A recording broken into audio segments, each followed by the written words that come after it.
Deus nunca criou uma pessoa com depressão, com pânico, enferma, complexa. Essa nunca foi a ideia de Deus. Ao contrário, o homem que Deus criou no Éden era um homem pleno. Era um homem pronto para viver todas as maiores e melhores intenções de Deus para o ser humano. Hoje, quando nós falamos aceitamos a Cristo, qual é o caminho que estamos fazendo? Estamos resgatando estas intenções de Deus dentro do que Ele criou para as nossas vidas. Então, sempre que eu vejo uma pessoa arrebentada, quebrada, destruída, eu pergunto, ela fala, por que Deus está permitindo que isso aconteça com a minha vida? Em primeiro lugar, não é Deus que está fazendo isso com você. Deus nunca... As pessoas têm a visão de Deus como aquele velhinho barbudo com um raio severo na mão, que quando elas erram, lá de cima Deus joga aquele raio para destruir sua vida. Este não é Deus. A Bíblia nem apresenta Deus por esse título como nós chamamos Deus. A Bíblia apresenta Deus como Pai. É por isso que Yeshua, Jesus, quando orou e nos ensinou o Pai Nosso, Ele falou, Deus meu que está no céu ou Pai Nosso que está nos céus? Claro. Então Yeshua não tratava ao Pai como um Deus, porque a palavra Deus vem da cultura grega, da mitologia que tem Zeus, e nós temos por hábito universal identificar e chamá-lo de Deus. Mas Deus não é Deus, Deus é Pai. Deus é Criador. Ele criou você em todas as coisas. E a nossa função hoje é resgatarmos todos esses valores e princípios fundamentais que corroboram a saúde da nossa fé. Então precisamos ter uma fé sadia. Precisamos ter uma fé iluminada. Precisamos nos voltarmos para Deus e nos conectarmos com Ele. Livro de João, capítulo 1, versículo de número 12. Hoje nós vamos estar dentro da série, como estamos falando, resgatando ou conhecendo a nossa herança. Qual é a sua herança? A primeira coisa é entender que você tem uma herança em Deus. Durante muitos anos, as pessoas viviam e buscavam Deus na igreja apenas pensando no céu. Então todo mundo dizia, eu vou para a igreja para ir para o céu. Ninguém queria saber do mundo, ninguém queria saber da terra. É muito engraçado que todas as religiões desejam ter poder sobre a terra. A única religião que de alguma forma se isola do mundo é a igreja. A igreja tem uma mentalidade só de pensar nos céus. Uma coisa devemos entender: Deus criou o nosso espírito na eternidade, mas formou a nossa existência na terra. Então o plano que Deus tem conosco está conectado à terra e não aos céus. Por isso não podemos ter essa mentalidade como muitas pessoas tinham, de viver uma vida pensando em ir para o céu e que a terra se lasque. Essa não é a visão do Evangelho de Yeshua, de Jesus. A visão é entender que este mundo precisa ser restaurado, recriado, reformado. E isso acontece quando nós nos posturamos com uma consciência ativa, como verdadeiros filhos de Deus. Não podemos mais viver uma vida aonde não temos essa consciência de filhos de Deus. Precisamos de verdade nos colocar dentro dessa postura de escolhido e criados por Deus, para entender qual é o nosso papel neste mundo. Em João capítulo 1, versículo 12, diz assim: mas a todos quanto o receberam, Deus lhe deu o poder de serem feitos filhos de Deus, a saber, aos que creem no seu nome. Quantos creem no nome de Yeshua, de Jesus aqui? Levanta a mão. Ok. Então foi-lhe dado o poder de serem feitos. Como os filhos de Deus nascem? Os filhos de Deus são aqueles que carregam a Bíblia e são rotulados de evangélicos? Não. Os filhos de Deus são aqueles que são o outro lado de qualquer outra denominação? Não! Vamos entender o que é ser um filho de Deus. O maior título da sua vida não é ser abençoado, não é ser um pastor, não é ser profeta. A maior graça da sua vida é entender que você é filho de Deus. E como filho de Deus, tudo que Deus criou neste mundo é sua herança. Porque os céus dos céus são do Senhor, mas a terra Ele deu aos filhos dos homens. Ele deu aos seus filhos. Então eu não posso falar que sou filho de Deus e viver uma vida destruída. Eu não posso falar que sou filho de Deus e viver fora da graça que eu fui formado e escolhido. Amém. Eu não posso falar que sou filho de Deus quando eu não alcanço a obra do sacrifício de Cristo na cruz. E entendo que na cruz Ele me libertou de toda a maldição. Ele me reconciliou com Deus para a salvação. Na cruz Ele levou todas as minhas enfermidades. Na cruz Ele venceu todos os demônios.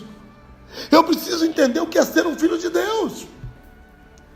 Não posso ter uma vida aterrorizada por ameaças de tribulações ou de oposições satânicas.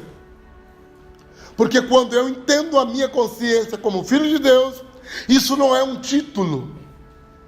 Isto é uma realidade. E realidade é mais que pensamento. Realidade é mais que cantar uma música bonitinha sobre vitória. Realidade é corroborar e comprovar na prática diária aquilo que somos. Qual o nosso grande desafio? É tirarmos a fé de um campo virtual e místico para uma realidade prática, aonde dia a dia vamos aplicar essa postura, esse posicionamento, esse entendimento que somos filhos de Deus. E como filhos de Deus, não vamos aceitar viver debaixo de maldições hereditárias ou maldições de palavras. Pessoas que eu conheço, tem crente que tem medo de inveja. Tem pessoas que dizem: Wilson, ora por mim, porque a pessoa ficou com um olho gordo, colírio diet nele, por favor. Não tem olho gordo. Ei, jogaram sal na minha porta, um sal grosso, estão te convidando para o churrasco, fica tranquilo. O que é isso? Eu sou filho de Deus.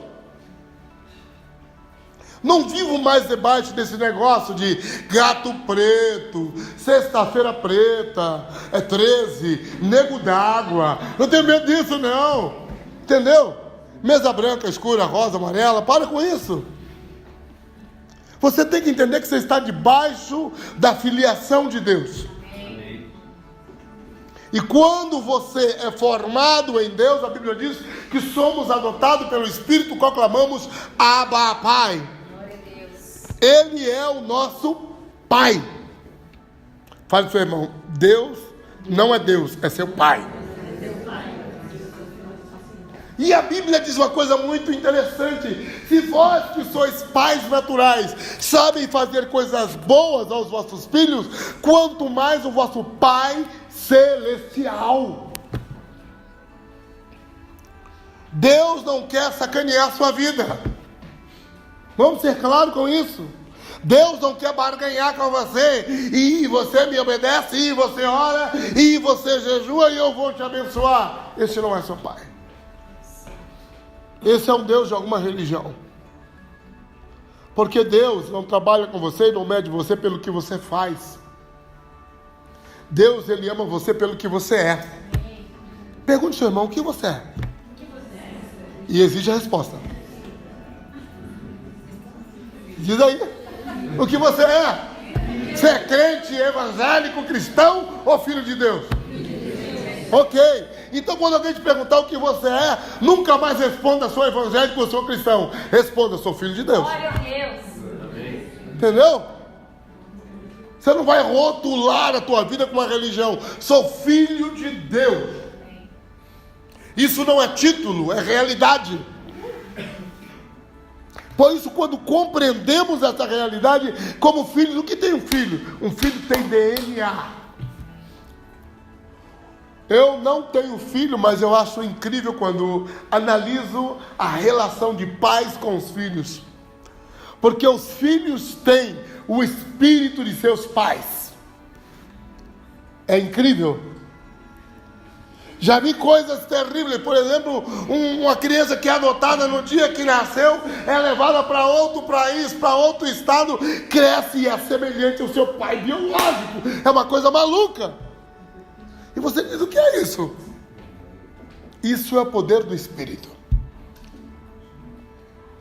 Os filhos têm o Espírito do Pai.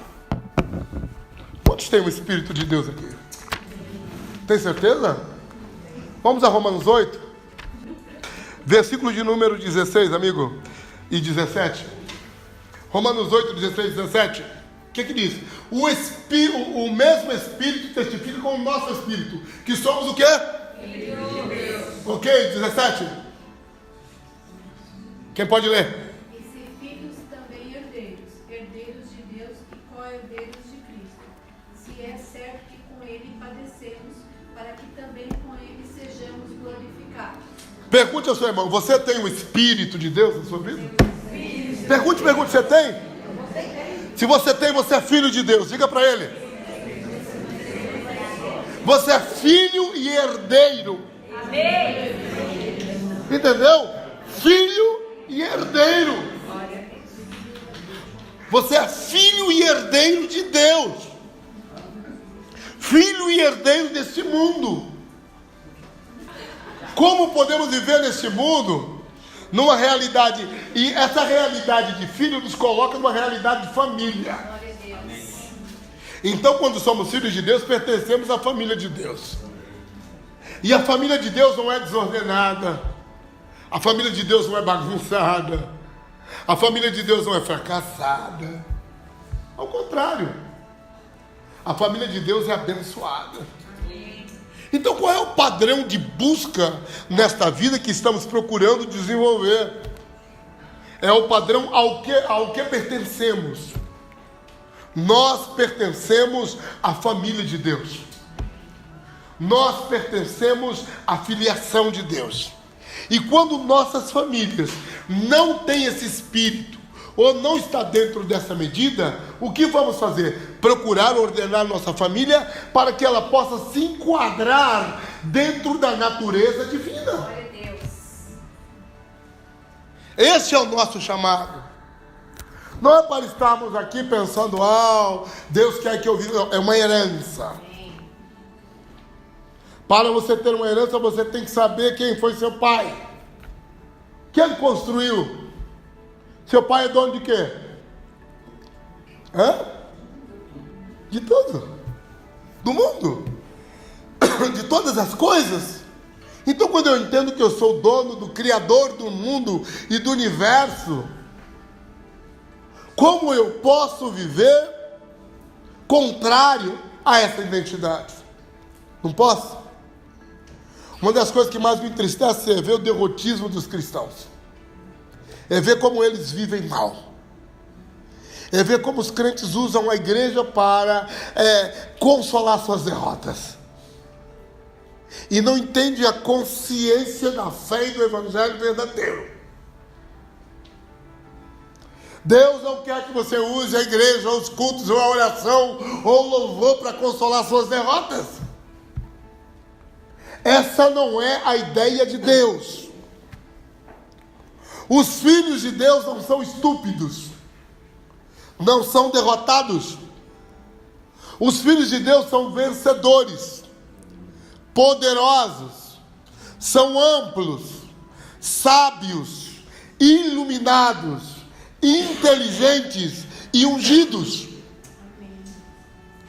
Por isso não podemos mais aderir a este conceito derrotista da vida, pensando que andar com Deus é viver fracassado. Porque ser filho de Deus te exige. Te exige o quê? Você ser melhor. Amém. Te exige o quê? Você ser mais inteligente, mais sagaz. Te exige o quê? Ser destemido. Você entendeu? Deu-lhe um poder. Qual poder? Então nós somos feitos filhos de Deus por meio de um poder. Qual o poder? O poder da obra de Cristo. E qual o poder da obra de Cristo? Diz que Ele se fez pobre para que fôssemos ricos. Que poder é esse? Deus criou o homem pobre? Não. O que empobreceu a sua vida? O mundo, a cultura? O sistema? Claro. A queda do homem? O homem continua caindo todos os dias? Cai na sua alma, cai no seu espírito, cai no seu sentimento, cai nos seus pensamentos, todos os dias. O homem continua caindo. É incrível. Diariamente vê isso. Então, quando paramos para compreender essa realidade, precisamos entender. Vamos a Romanos 4,13, por gentileza. Porque não foi pela lei que veio Abraão, ou a sua descendência, a promessa que havia de ser herdeiro do mundo, mas pela justiça da fé. Levante seu dedo. Fale para o seu irmão, você é herdeiro do mundo. Para outra pessoa agora, você é herdeiro do mundo. Para outro, você é herdeiro do mundo. Este mundo não foi entregue aos demônios. Este mundo não foi entregue às pessoas perversas. Esse mundo foi construído e preparado para você. Então não podemos abrir mão daquilo que é nosso direito e nossa herança. Então se posture em inteligência, em fé, em trabalho, em estudo. Seja uma tecnologia de Deus. Seja uma evolução da graça e da fé. Esse é o desafio. Um herdeiro é alguém que procura recobrar o que é seu por direito. O que é seu por direito? Aleluias. A salvação. Amém. Por meio de Cristo. A saúde. Amém? A prosperidade. O que mais? O que mais? A paz. A paz. Eu vim vos dar a paz que o mundo não tem para vos dar. A paz. Fala, seu irmão, você tem direito à paz. Você tem direito à paz. Ok. Paz, gente. Viver em paz. E é um direito nosso. Ter shalom, Ricardo. Shalom, paz. Esse é um direito nosso. Amém. Então, como filhos de Deus, qual é a nossa herança? A nossa herança está nessas coisas. A nossa herança está nessa posição com Deus. Vamos a Romanos capítulo 5, versículo 27, por gentileza. Porque se pela ofensa de um só a morte veio a reinar por esse, muito mais os que receberam a abundância da graça e o dom da justiça reinarão em vida por um só, Jesus Cristo. Fala para o seu irmão, você foi chamado para reinar em vida. Então nós não estamos chamados para reinar quando morre. É reinar em vida. Ah não, quando eu morrer, eu vou estar lá no céu, as ruas serão de ouro, os palácios de cristais, e você vai viver uma droga aqui? Se um Deus que pode te dar ruas de ouro nos céus, palácio de cristal, não pode te dar uma vida digna neste mundo? Sim, pode. E é aí que Paulo nos ensina. Aonde precisamos ter a consciência de aprendermos a reinar em vida. Amém. Eu não quero ter paz quando morrer, eu quero ter paz agora, pô. Quero que a minha paz continue, comece aqui. Você pode escolher como você quer viver com Deus. Você pode andar de ônibus, de Fusca ou de BMW. Você escolhe. Quantos querem andar de BMW? Trabalho, estuda, vai atrás. Entende? E por quê? Ei, isso não vai cair do céu para você, esqueça. De verdade, é legal. Eu prefiro Mercedes. Eu gosto de carro que tem nome de mulher. Mercedes. E sim, com toda certeza. De verdade, esta é a intenção de Deus. De nos levar a compreender isso. O que é ter realeza? Ter realeza é desenvolver uma cultura de nobreza.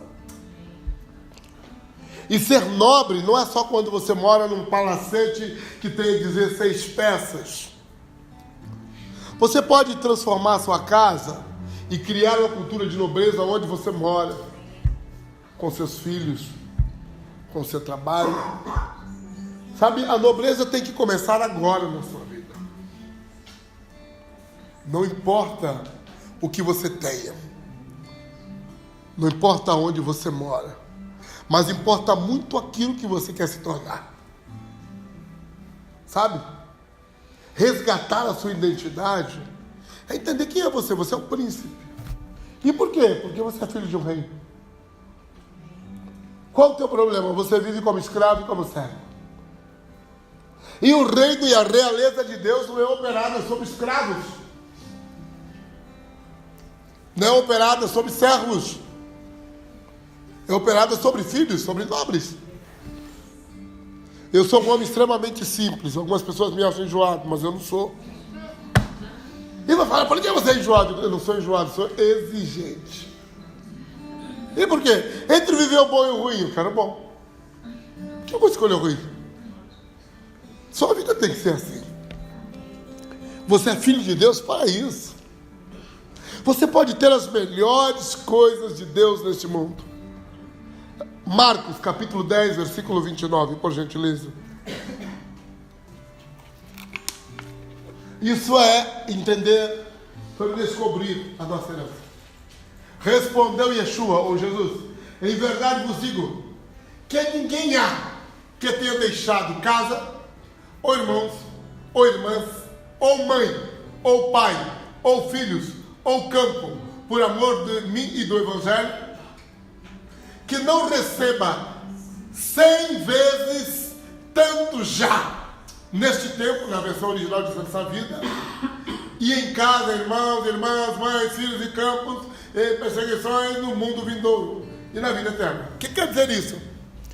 100 vezes tanto nessa vida como no mundo vindouro. Então Deus quer me abençoar só na eternidade? Não. Deus quer que eu seja abençoado neste mundo. Quer que a minha vida tenha sentido neste mundo. Quer que a minha vida tenha testemunho neste mundo. Por isso nós, quando iniciamos esse processo, nós estamos proclamando e declarando isto. Resgatar a nossa herança é retomar a postura que Deus nos criou. O homem que Deus nos criou é incrível. Um dia eu vou estar falando sobre Adão, a plenitude de Adão. Era um homem terrível que Deus criou. Não era como nós.